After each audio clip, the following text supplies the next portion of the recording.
আসসালামু আলাইকুম। আশা করছি সকলেই অনেক অনেক ভালো আছেন। আজ ২৬শে আষাঢ় ১৪৩২ বঙ্গাব্দ। আমার চাচাতো ভাই অথবা বোন আমার চেয়ে লম্বা।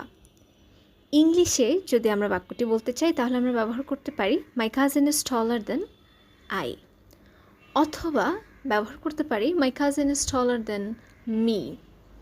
দুটো বাক্যেই একই ভাব প্রকাশ করছে, একই অর্থ বলছে, তবে বলার ধরনটা ভিন্ন হওয়ার কারণে এবং ভিন্ন ধরনের পার্টস অফ স্পিচ ব্যবহার হওয়ার কারণে দুটো কিন্তু আলাদা। দুটো ক্ষেত্রেই দ্যান শব্দটি ব্যবহার হয়েছে। এক ক্ষেত্রে দ্যান কনজাংশন, অপরদিকে দ্যান প্রিপোজিশন। আমরা জানার চেষ্টা করব কোন ক্ষেত্রে দ্যান কনজাংশন হিসেবে ব্যবহৃত হচ্ছে এবং কোন ক্ষেত্রে দ্যান প্রিপোজিশন হিসেবে ব্যবহৃত হচ্ছে। She is stronger than I am. আমরা জানি কনজাংশনের কাজ হচ্ছে দুটো ইন্ডিপেন্ডেন্ট ক্লজকে সংযুক্ত করা।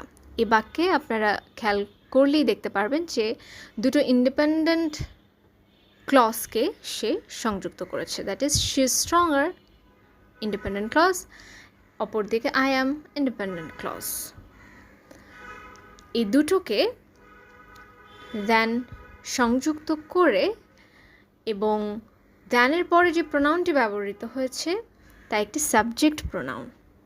এই দুটো কারণে এই বাক্যে দ্যান কনজাংশন। অপরদিকে she is stronger than me, দ্যানের পরে প্রোনাউনের ধরনটা হচ্ছে অবজেক্ট প্রোনাউন, অর্থাৎ মি, হিম, হার, দেম। এই ধরনের ক্ষেত্রে কেবল প্রিপোজিশনের পরেই অবজেক্ট প্রোনাউন বসতে পারে, সে কারণে এই বাক্যে দ্যান একটি প্রিপোজিশন।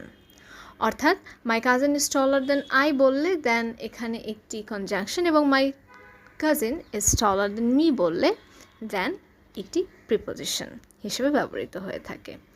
অসংখ্য ধন্যবাদ।